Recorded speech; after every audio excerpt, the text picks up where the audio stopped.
Hi, I'm Daniel, I'm a sleep physician, and if you have insomnia, this channel is for you. Today, we're going to read two emails from Bruce, who's presenting a little bit of a different opinion or view on sleeping pills that I usually talk about, and I think it is really insightful.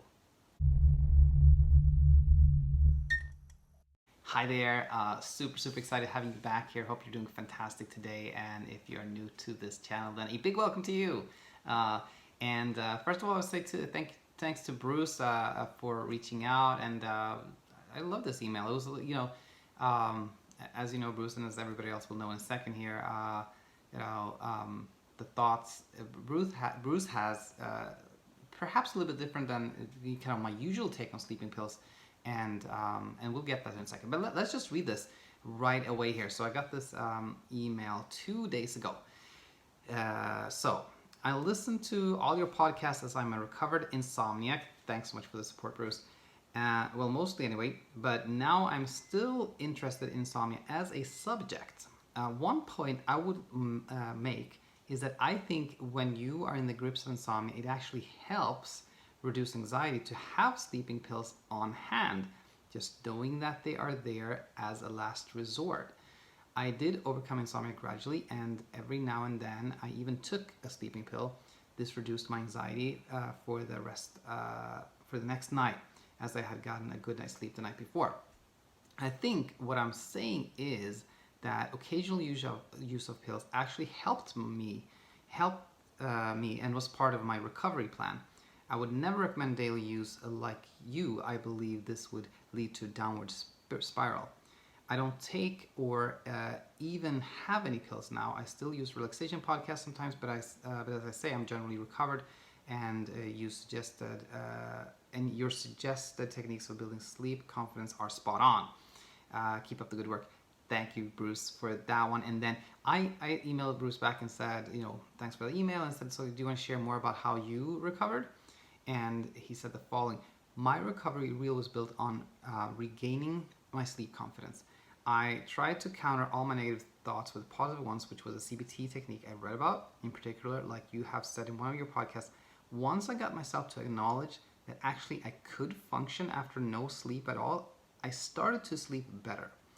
I found that listening to guided relaxation podcasts with headphones on was helpful as well. I feel that relaxation, however one achieves it, is key. I really only used like 20 sleeping tablets over what I think was a 2-year period of insomnia. I never took sleeping tablets on consecutive nights, most times say once a week, which I felt put me in a better frame of mind to tackle my problem positively. I think my insomnia started with a toothache that was causing me to lose sleep, and then I hit a night where I didn't sleep at all, and that was a trigger for my sleep anxiety to start.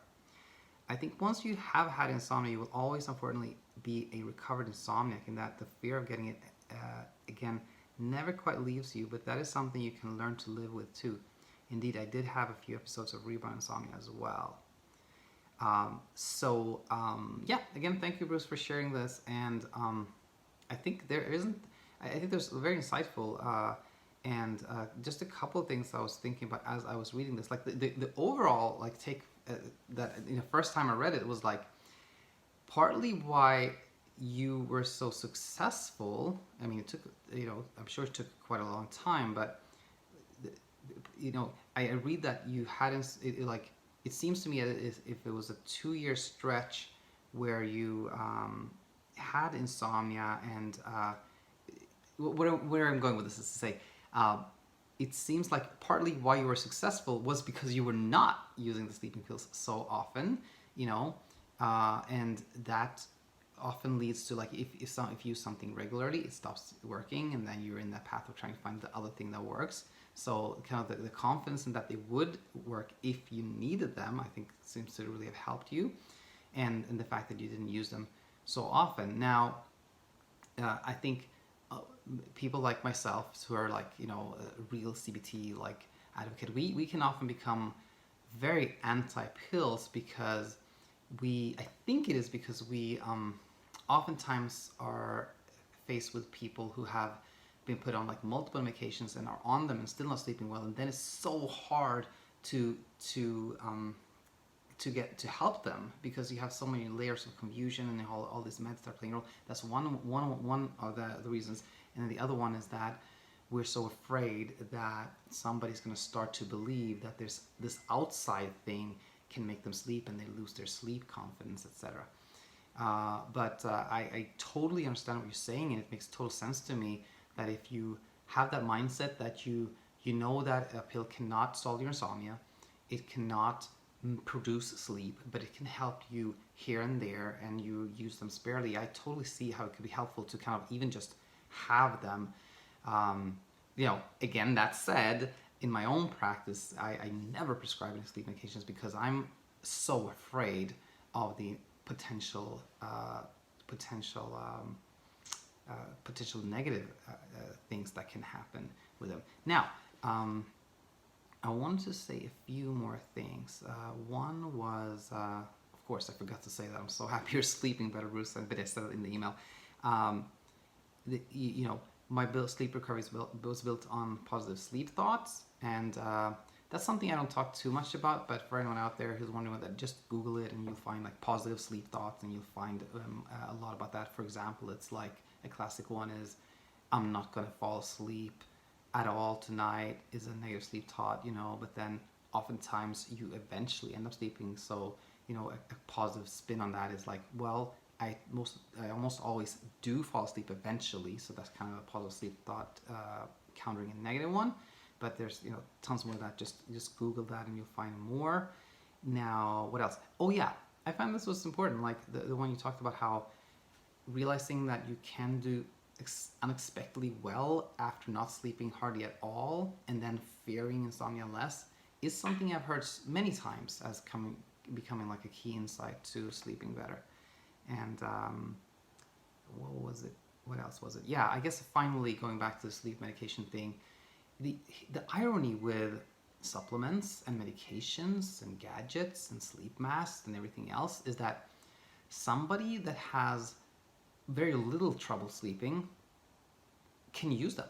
Like, it's no problem if somebody that has intermittent problem sleeping, a little bit problem with sleep confidence, have problems sleeping here and there. If they take melatonin once in a while, that's totally fine. So the irony is that the people that don't really need it so much can use it. That's fine. But the person who's like desperately unable to sleep, like praying for sleep, has tried everything and nothing works, that is the person who should not use, melatonin or supplements or medication or whatever, right?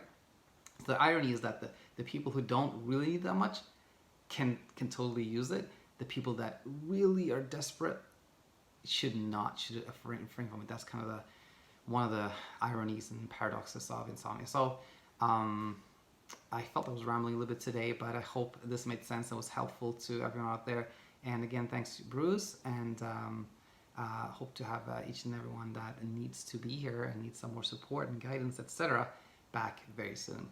Don't hesitate to comment. As I said the other day, I love comments. I love emails too. Daniel@insomniainsight.co, and I'll be back tomorrow. Bye-bye.